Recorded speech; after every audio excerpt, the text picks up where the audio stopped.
할렐루야. 오늘도 하나님의 놀라우신 은혜가 저와 여러분 가운데 함께 하시기를 축복합니다. 우리 다시 한번 인사 한번 나눌 텐데 눈을 꼭 마주치시고 한 명도 소외되지 않도록 모두 다 인사해 주시기 바랍니다. 주님의 사랑이 여러분 가운데 함께 하시기 원합니다. 당신과 함께 하기를 바랍니다. 인사합시다. 주님의 사랑이 당신과 함께 하기를 바랍니다. 주님의 사랑이 당신과 함께 하기를 바랍니다. 주님의 사랑이 당신과 함께 하기를 바랍니다. 예, 감사합니다. 자, 여러분 혹시 많은 사람들이 막 소리를 내고 있는 상황 가운데에서 어느 누군가가 여러분의 이름을 불렀을 때에 여러분들은 그 소리를 들을 수 있습니까? 없습니까?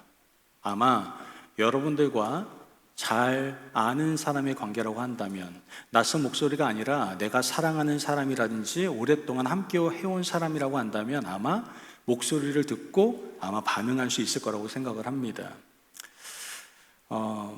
뿐만 아니라 저는 어머니들, 이제 우리 다혜자매도 엄마가 되었는데요. 엄마 대단하다고 생각합니다. 엄마 정말 대단합니다. 왜냐? 엄마들은요, 아이의 소리를 분별할 수 있더라고요. 우리 아이가 응애하고 소리를 내는데 이 아이가 배가 고픈지 아니면 똥을 쌌는지 아니면 아픈지 알 수가 있더라고요.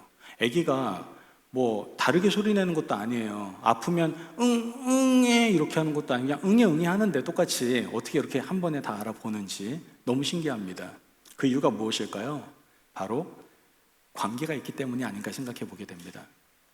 오랜 시간 동안 함께 있었기 때문에 그 관계 안에서 그 소리를 분별할 수가 있는 것이죠. 우리 어머니는 우리 귀한 아이들을 10개월 동안 품에 안고 있지 않았습니까? 그래서 제가 저희 아내하고 얘기하는 게 있어요. 우리 아이들은 절대 내 편이 될 수 없어. 당신이 10개월 동안 자기 편 만들어 놓고 난 다음에 나보고 내 편 하라고 하면 안 될 거 아니야. 제가 이런 말도 장난으로 하긴 하는데 어쨌든 어머니들 대단하신 것 같아요. 그 소리를 분별한다는 것 자체가.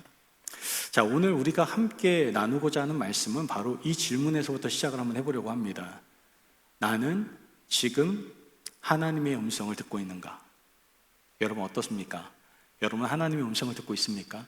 이 하나님의 음성을 듣는 것이 왜 중요하냐? 하나님의 음성을 들어야만 하나님과 동행하는 삶을 살아갈 수가 있기 때문에 그렇습니다. 이거는 들어도 돼도 안 들어도 되는 문제가 아니라 반드시 우리는 하나님의 음성을 들어야 된다는 것이죠. 여러분 우리는요 수많은 소리들을 듣습니다. 그렇지 않습니까? 아침에 눈을 뜨면 알람 소리부터 시작하지 않습니까? 저도 알람을 맞춰놓기 때문에 정말 그 소리만 들으면 좀 더 자자, 좀 더 눕자 이런 마음이 들 때가 있어요. 하여튼 그 소리부터 시작해서 스마트폰, 뭐 안에 나오는 뉴스, 유튜브 영상, 또 직장에 가게 되면 직장 동료들과 이야기들, 또한 끊임없는 고객들 이렇게 또 접대하시는 분들은 고객 이야기를 들어야 되겠죠. 또 부모님들은 사춘기 아이들의 그 투정, 그 반향기 있는 목소리도 들어야 될 거고요.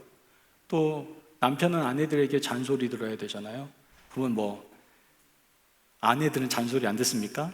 남편의 잔소리를 또 아내분들은 듣기 시작하죠. 좋은 말로 하면 조언을 서로 해주게 되죠. 이런 수많은 소리로 인해서 우리는 하루 종일 귀가 너무나도 바쁩니다.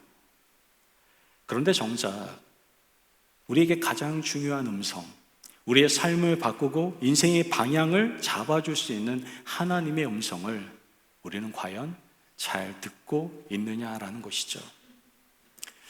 오늘 말씀의 배경을 보면 기원전 705년에 아시리아 왕 사르곤 2세가 갑자기 전쟁 중에 죽게 됩니다.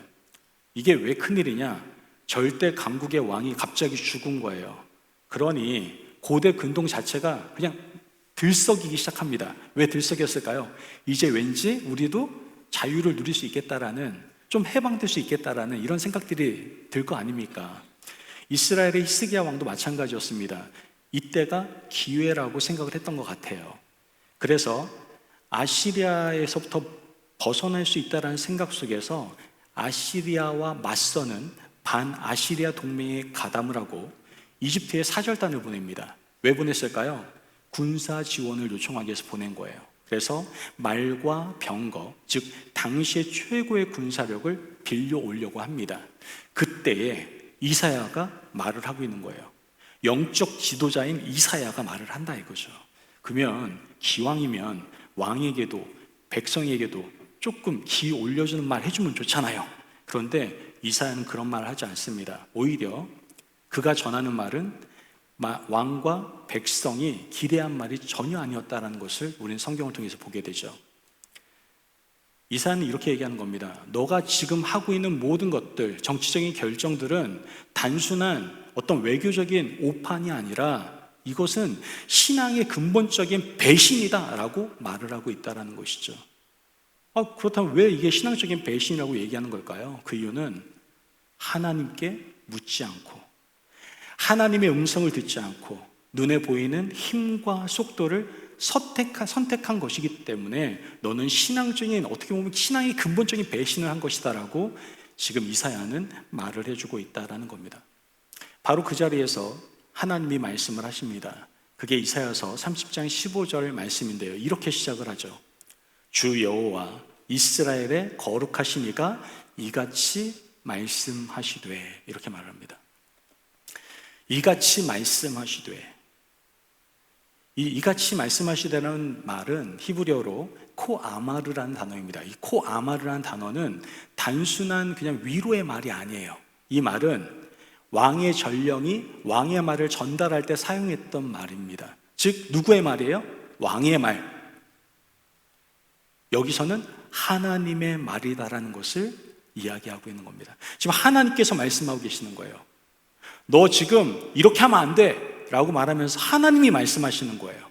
오늘 우리는 이 말씀 앞에 서 있는 겁니다. 하나님이 말씀하시는 그 자리 앞에 우리가 지금 서 있다라는 거예요. 여러분께 물어보겠습니다.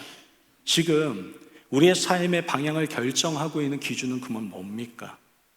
혹시 하나님의 음성보다 세상의 소리라든지 내 판단이라든지 현실의 압박이 더 크게 나에게 영향을 주고 또한 들리고 있지는 않습니까? 오늘 하나님께서는 코아마르, 이같이 말씀하시되, 이 말씀을 듣고 하나님의 음성을 듣는 하나님의 자녀가 되라고 우리에게 말씀해 주고 계시는 겁니다. 그렇다면 우리가 하나님의 음성을 듣기 위해서는 어떻게 해야 될지 오늘 함께 말씀을 통해서 알아보고자 합니다. 첫째, 따라해 볼까요? 돌이켜 쉼으로. 이거 굉장히 중요하니까 다시 한번 해볼게요. 돌이켜 쉼으로 하나님의 음성을 들을 수 있습니다. 믿으시면 아멘. 여러분, 이 진리를 알아야 여러분 가운데 진정한 구원의 역사, 진정한 자유함의 은혜가 임하게 되는 거예요, 여러분. 15절 말씀을 보면 같이 한번 읽어볼까요? 시작. 주 여호와 이스라엘의 거룩하신 이가 이같이 말씀하시되 너희가 돌이켜 조용히 있어야 구원을 얻을 것이요 잠잠하고 신뢰하여야 함을 얻을 것이거늘, 힘을 얻을 것이거늘 너희가 원하지 아니하고. 아멘. 자, 하나님께서는요 돌이킴, 쉼, 고요함, 신뢰, 이 네 가지가 구원과 힘의 근거라고 우리에게 말씀해 주고 있다라는 겁니다. 자, 그런데 여러분, 이 선언이 그 당시 이스라엘 백성들에게 어떻게 들렸을까요?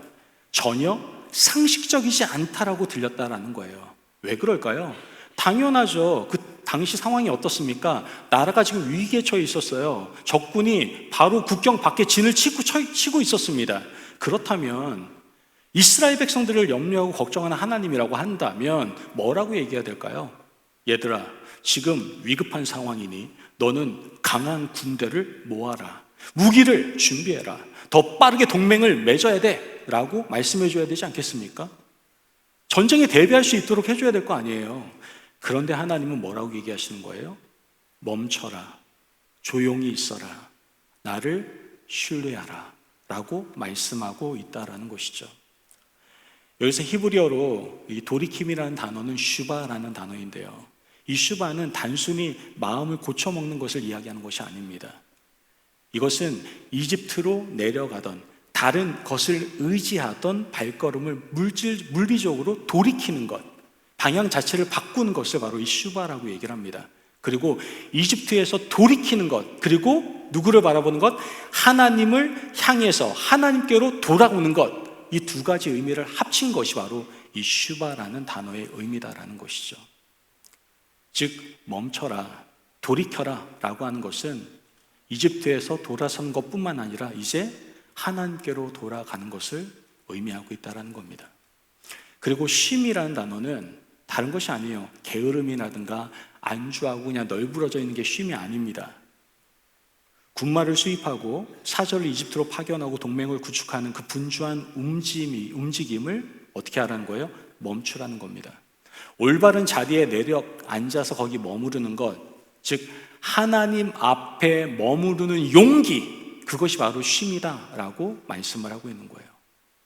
여러분, 쉼은 다른 게 아니에요. 그냥 멈춤이 아닙니다. 그냥 게으름이 아닙니다. 하나님 앞에 머무른 용기가 바로 쉼입니다. 그때 하나님께서는 어떻게 하신다는 거예요? 구원을 얻을 것이다 라고 얘기를 하고 있습니다. 그런데 이 구원을 얻으리니라는 말 표현이요, 굉장히 놀라운 표현입니다. 왜냐하면 이 구원을 얻을 것이다 라는 것은 히브리어 원문으로 보면 수동태로 되어 있단 말이에요. 수동태. 즉 이 말은 너희가 구원을 이루는 것이 아니라 어떻게 된다는 거예요? 너희가 구원을 받는 것이다 라는 것을 우리에게 알려주고 있다는 것이죠. 여러분, 이스라엘은요 이집트에서 무언가를 구하려고 했습니다. 의지하려고 했습니다. 어떻게 보면 능동적으로 확보하려고 했던 구원을 지금 이스라엘은 원했던 겁니다. 그러나 하나님께서 제시하는 구원은 뭐예요? 수동태입니다. 멈춰, 그리고 받아, 그 얘기를 하고 있는 겁니다. 이것이 이사야 선지자가 선언하고 있는 어떻게 보면 역설의 표현입니다. 무기를 내려놓는 것이 더 강해지는 길이고 분주한 외교를 멈추는 것이 진짜 힘을 얻는 것이다 라고 지금 이사야 선지자는 말씀을 해주고 있다는 것이죠. 여러분, 우리 멈추는 거 쉬워요, 어려워요? 멈추는 거 참 어려워하지 않습니까? 문제 생기면 오히려 더 바빠지잖아요. 이 문제 해결해야 되니까 더 바빠져요. 결정해야 될 일이 생기면은 어떻게 보면 더 서두르는 우리의 모습을 발견하지 않습니까? 왜 그럴까요? 이유는 간단합니다. 불안하니까, 두려우니까 그런 거 아니겠습니까? 가만히 있으면 더 늦어질 것 같고, 뭐라도 좀 해야 될 것 같으니까 분주하게 움직이는 거 아니겠습니까? 저도 그랬던 것 같아요. 제가 이 임마누엘 교회에서 10년차 목회를 하면서 많은 어려움과 문제들을 겪었습니다. 많은 목회 일도 있었고 성도 간의 관계의 모든 문제, 이런 것들로 인해서 머리 아플 때가 참 많았습니다. 목회 초반에는 이 일들을 어떻게든 해결해 보려고 이리 뛰고 저리 뛰고 아둥바둥했던 제 모습을 저는 경험했던 것 같아요. 그러나 결론적으로 제가 열심히 한다고 해서 해결되는 건 없더라고요. 어차피 결론은 된 대로 되더라고요. 그래서 목회의 경험을 통해서 제가 느낀 게 있습니다. 마음이 힘들고 복잡하고 문제가 있을 때에는 그냥 교회에 본당으로 나와요. 그리고 본당 이렇게 돕니다. 쭉 돌아요. 돌고 너무 힘이 없을 때에는 자리에 앉아요. 제 방석이 있는 자리 있잖아요. 거기 앉습니다. 너무 문제가 쌓이고 괴롭고 힘들잖아요. 그러면 기도 나와요, 안 나와요?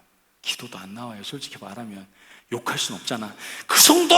그럴 순 없잖아요, 제가. 그러니까 그냥 기도도 안 나와요. 너무 속이 상하니까 기도도 안 나와요. 말문이 막힙니다, 진짜. 그냥 가만히 아무 말도 하지 않고 주님께 이렇게 기도합니다. 주님, 저를 불쌍히 여겨주세요 라고 기도를 합니다. 그런데 이렇게 그냥 하나님 앞에 머무르니까, 기도하니까 놀라운 일이 벌어지더라고요. 어느 순간인가 제 마음에 평안이 임하기 시작하는 거예요. 그리고 하나님께서 모든 일을 하나님의 선한 방법으로 감당하게 하시는 것을 제가 경험할 수 있었습니다. 여러분, 저는 확신합니다. 여러분 삶 가운데 구원의 역사를 경험하기 원하십니까? 자유함을 누리길 원하십니까? 평안을 누리길 원하십니까? 그렇다면 돌이켜 쉬십시오. 내가 뭔가 하려고 아둥바둥 대지 마시고요, 그냥 그 자리에서 앉으세요. 그냥 그 자리에서 머무르세요. 그냥 그 자리가 아니라 하나님 안에서 머무르세요. 그때 하나님께서 여러분들이 생각할 수 없는 놀라운 평안과 또한 문제 해결의 역사를 경험하게 할 줄로 믿습니다. 아멘. 여러분, 하나님의 음성은요, 분주함 속에서는 잘 들리지가 않아요. 하나님의 음성은 속도가 아니라 관계 속에서, 고요함 속에서 들리게 되는 거예요. 물론 여기서 말하는 하나님의 음성은 그냥 막연한 느낌이나 내 생각을 말하는 거 아닙니다. 내가 느낌이, 생각이, 이게 아니에요. 하나님이 이미 말씀하신 그 말씀과 그 말씀을 통해서 삶의 방향을 제시하신 것, 교정하시는 그런 하나님의 인도하심, 이것이 바로 하나님의 음성으로 다가오게 된다는 것이죠. 시편 46편 10절 말씀을 보면 뭐라고 얘기합니까? 이르기를 너희는 가만히 있어 내가 하나님됨을 알지어다. 아멘. 우리 맨날 찬양으로도 고백하잖아요. 너희는 가만히 있어 주가 하나님 되말지어다. 아멘. 여러분, 이거예요. 다른 거 아닙니다. 하나님의 음성을 듣는 방법이에요. 가만히 있어 내가 하나님 됨을 알지어다. 잠잠함이 먼저예요. 하나님을 아는 것은 그 고요함 안에서 시작이 된다라는 것이죠. 여러분, 지금 우리의 삶이 너무나 시끄럽지 않습니까? 생각이 많고 결정이 많고 불안이 많지는 않습니까? 오늘 하나님께서 우리에게 묻고 계십니다. 너는 지금 멈출 수 있겠냐? 너는 내 앞에 조용히 앉아 있을 수 있겠냐? 이렇게 묻고 계십니다. 과연 마지막으로 하나님 앞에 조용히 앉아본 적은 언제인 것 같습니까? 혹시 나 자신을 돌아볼 때 하나님께 묻기보다 이미 결정할 거 다 해놓고 승인만을 구하는 삶을 살고 있지는 않습니까? 이제 우리의 분주함을 좀 내려놓고 하나님 앞에 조용히 머물며 돌이켜 주님의 음성에 귀를 기울일 수 있는 저와 여러분이 되시기를 바랍니다. 아멘. 우리가 하나님의 음성을 듣기 위해서 두 번째 기억해야 될 것은 무엇이냐? 따라해 볼까요?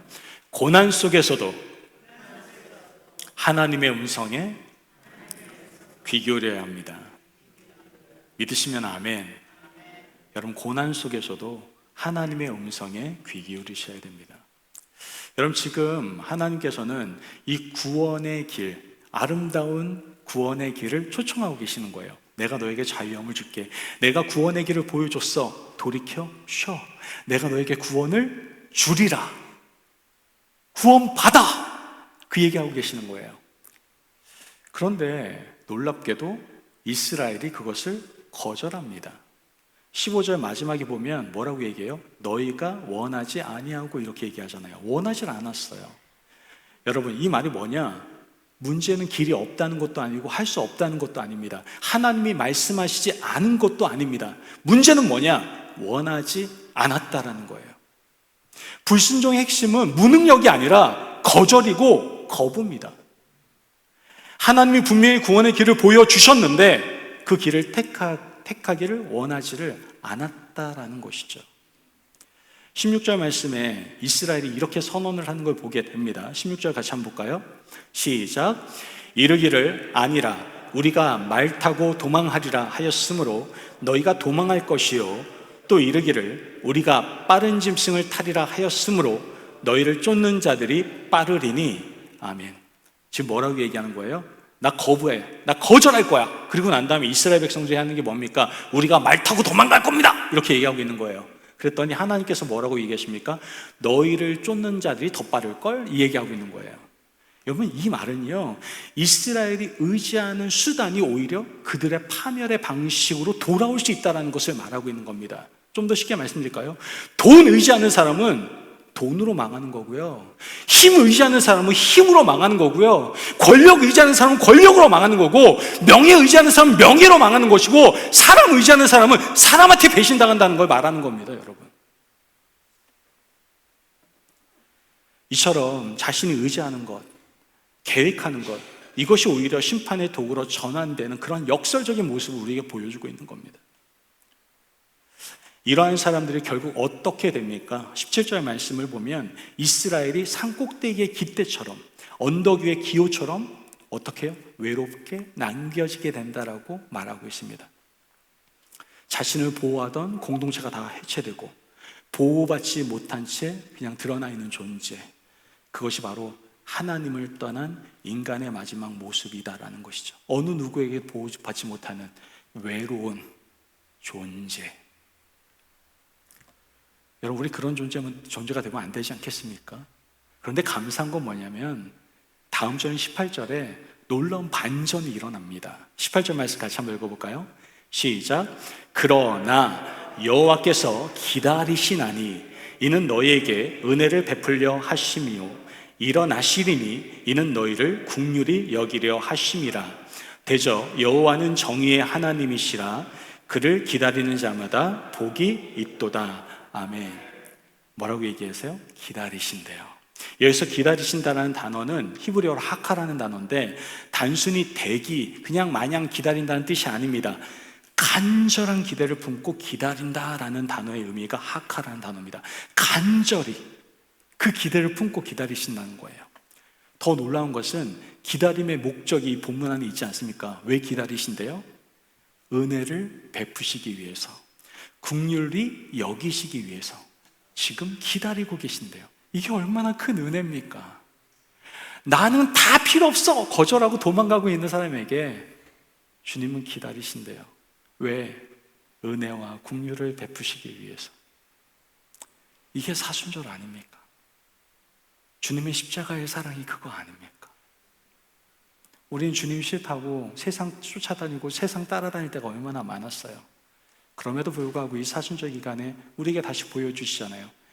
내가 너를 위하여 십자가에 못 박혔나니 너에게 은혜와 긍휼을 베풀기 위하여. 여러분, 여기서 긍휼이라는 뜻은 그냥 막연한 불쌍히 여기는 마음이 아닙니다.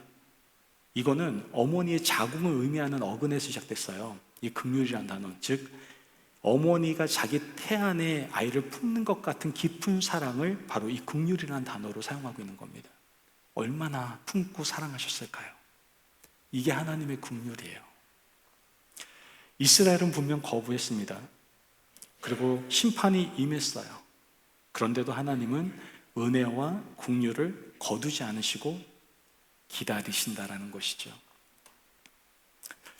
자, 이렇게 하나님께서 긍휼과 은혜를 베푸신다고 했고 기다리신다고 해서 고난이 바로 사라질까요? 안 사라질까요? 고난이 사라지는 건 아니에요. 20절 말씀을 보면 함께 읽어볼까요? 시작. 주께서 너희에게 환난의 떡과 고생의 물을 주시나 내 스승은 다시 숨기지 아니하시리니 내 눈이 내 스승을 볼 것이며. 아멘. 이 말씀이 참 놀라워요. 중요한 것은 하나님이 고난을 즉시 제거한다, 제거하지 않는다? 제거하는 것은 아니다라는 걸 말씀하고 있는 거예요. 환난의 떡, 고생의 물, 고통이 아직도 그대로 있다라는 겁니다. 그런데 그 고난 가운데에서 스승이 다시 숨지 않는다라고 말씀하십니다. 이 스승이 누구예요? 바로 하나님. 하나님이 보내신 참된 가르침을 의미한다라고 우리는 생각하면 됩니다. 즉 고난이 끝나기 전에 먼저 하나님 관계가 회복되고 하나님의 가르치심이 다시 분명해지는 것을 말씀하고 있는 겁니다. 고통이 사라지기 전에 하나님이 먼저 보이기 시작하는 거죠. 그래서 여러분, 고난은 단순한 형벌이 아니라 하나님의 백성을 가르치는 진리의 자리입니다. 하나님은 단순히 우리를 구원하시는 분이 아니라 우리가 성장하기를 바라시면서 가르치시는 분이세요. 그래서 고난은 그 가르침이 더 깊어지는 자리다라고 말을 할 수 있는 것이죠. 한 성도님께서 갑작스럽게 병이 찾아왔어요. 너무나 건강하셨던 분인데 병이 찾아오니까 자존감도 낮아지고 너무나 힘이 든 거예요. 근데 치료가 너무나 길어지니까 이제 몸도 지치고 마음도 지치고 기도를 해도 너무 지친다 보니까 하나님이 너무나 멀게만 느껴지는 거예요. 왜 나에게 이런 일이 있어야 될까? 왜 나에게 내가 이런 일을 겪어야 되나? 하나님은 왜 아무 말씀도 없으신 거지? 라는 생각이 그 성도님 머리에서 떠나질 않았다고 합니다. 그러던 어느 날 병실에서 성경을 펼쳤는데 이 말씀이 눈에 들어왔다고 그래요. 두려워하지 말아라. 내가 너와 함께함이니라. 그 순간 그 성도님 눈에 눈물이 벌컥 나왔다고 그래요. 자기 이렇게 힘들 때 나 혼자인 줄 알았는데 나 너무나 외롭고 이 고통을 내가 다 짊어진 줄 알았는데 아니구나. 하나님이 안 계신 것이 아니구나. 내가 못 듣고 못 보고 있었구나. 이런 고난의 자리에서 또한 힘든 상황 속에서 우리는 생각할 수 있습니다. 왜 나에게 이런 고난이? 왜 나에게 이렇게 힘든 일이? 왜 나만 이 방구석 같은 데서 초라하게 무릎 꿇고 있어야 될까? 이런 생각이 들 수 있습니다. 그리고 하나님은 나에게 아무 말씀도 하지 않으시고 왠지 침묵하시는 것 같은 느낌을 받을 수도 있을 거예요. 그런데 이사야는 분명히 말합니다. 하나님은 침묵하시는 분이 아니라는 거예요. 그분이 지금 스승이 되셔서 하나님이 되셔서 우리를 바라보고 계시는데 중요한 것은 우리가 그분을 보지 못하고 있다라는 것을 이사야는 우리에게 말씀해주고 있다라는 것이죠. 그리고 이 고통이 사라지기 전에 이사야는 우리에게 하나님을 다시 보게 될 것이다라고 또한 우리에게 말씀해주고 있습니다. 여러분, 고난은요, 하나님의 음성이 끊어진 시간이 아니에요. 고난은 더 깊은 하나님의 음성을 듣게 되는 자리입니다. 지금 어려움 속에서 여러분은 문제만 바라보고 계십니까? 아니면 하나님을 바라보고 계십니까? 문제만 바라보면 답은 뻔합니다.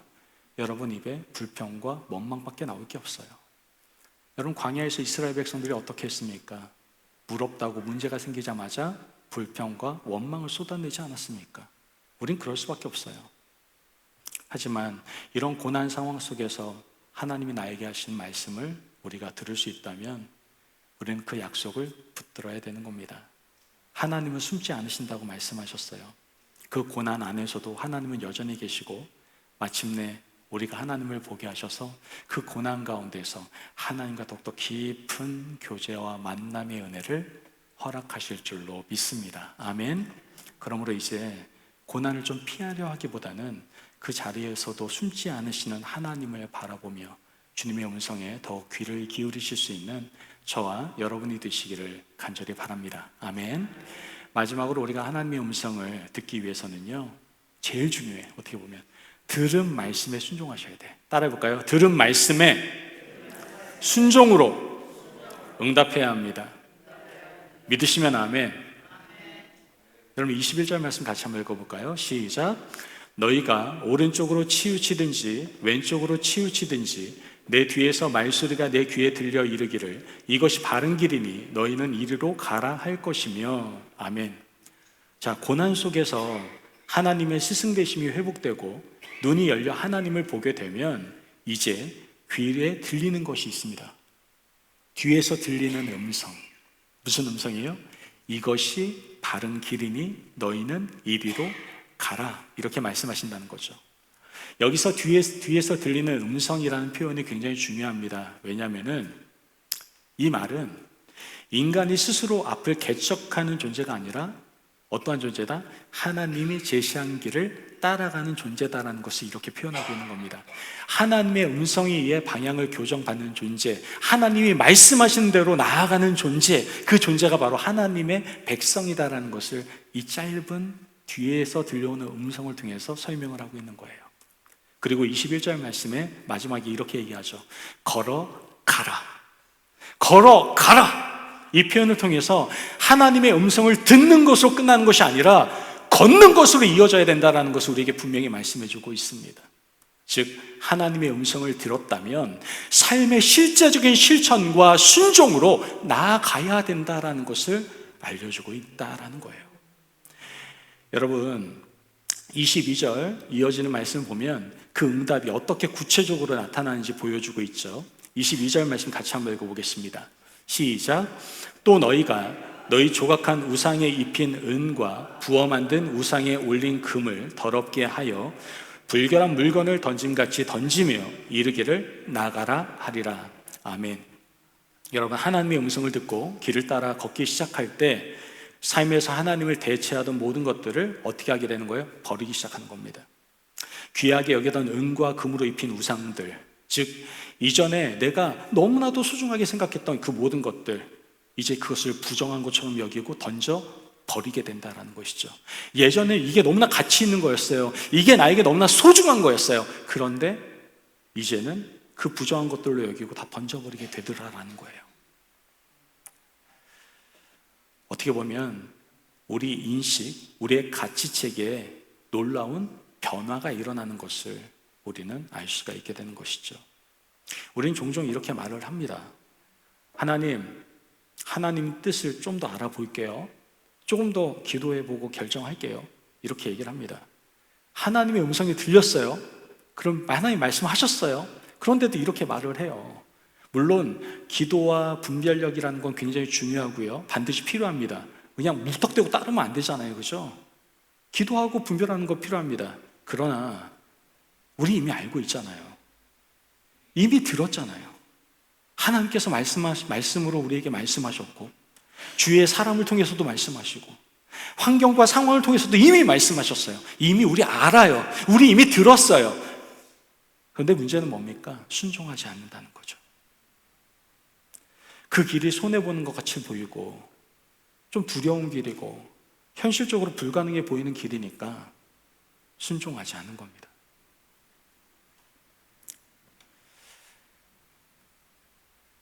여러분, 이사야 전체 흐름 속을 보면은 이스라엘이 더 이상 이집트를 의지하지 않고 하나님께서 말씀하신 대로 하나님 앞에 무릎을 꿇고, 어떻게 보면 하나님 앞에 나와 굵은 옷을 찢고 굵은 배로 몸을 싸고 하나님 전에 들어가서 기도했을 때, 하나님 앞에 온전히 순종함으로 나아갔을 때 하나님께서 이스라엘 위해서 일하셨던 것을 우리는 성경을 통해서 보게 됩니다.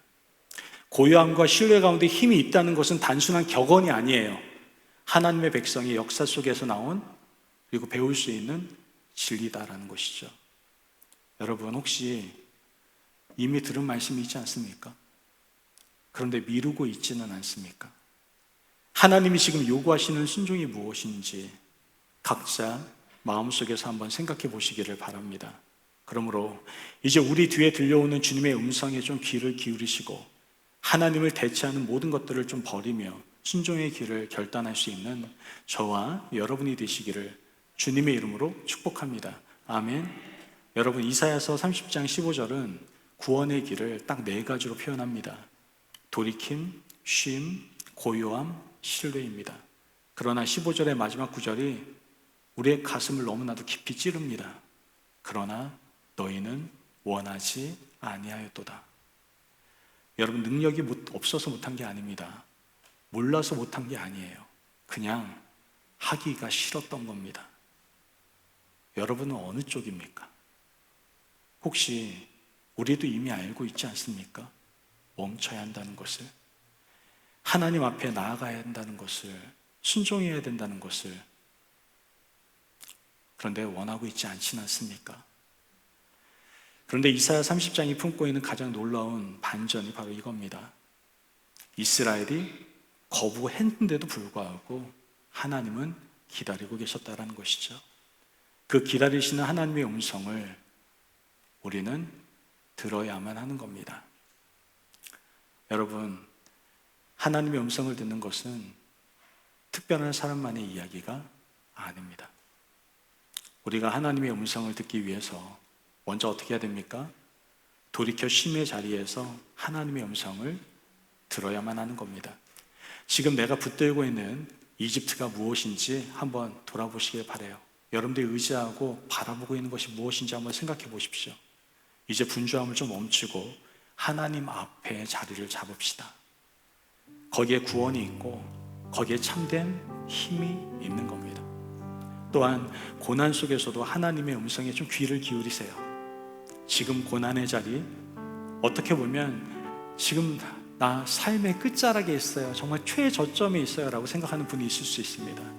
그 고난 안에서도 하나님이 숨지 않고 계심을 여러분들 꼭 기억하십시오. 마침내 여러분들의 눈이 하나님을 보게 될 것입니다. 마지막으로 들은 말씀에 순종으로 응답하시기를 바라요. 이것이 길이다 라는 말씀을 들으셨다면 부탁합니다. 제발 그 길을 걸어가십시오. 그리고 지금까지 의지했던 우상들을 향해 없어져라 라고 외칠 수 있는 그리고 주님이 지시하는 그 길로만 담대하게 걸어갈 수 있는 저와 여러분이 되셨으면 좋겠습니다. 사랑하는 우리 성도 여러분, 지금도 우리 등 뒤에서 하나님의 음성이 들리고 있습니다. 사랑하는 내 아들 딸들아, 이것이 길이란다.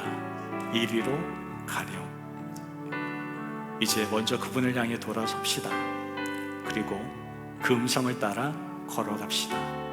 그 길 끝에서 우리는 하나님의 놀라우신 은혜와 긍휼, 그리고 참된 회복의 은혜를 경험하게 될 줄로 믿습니다. 아멘.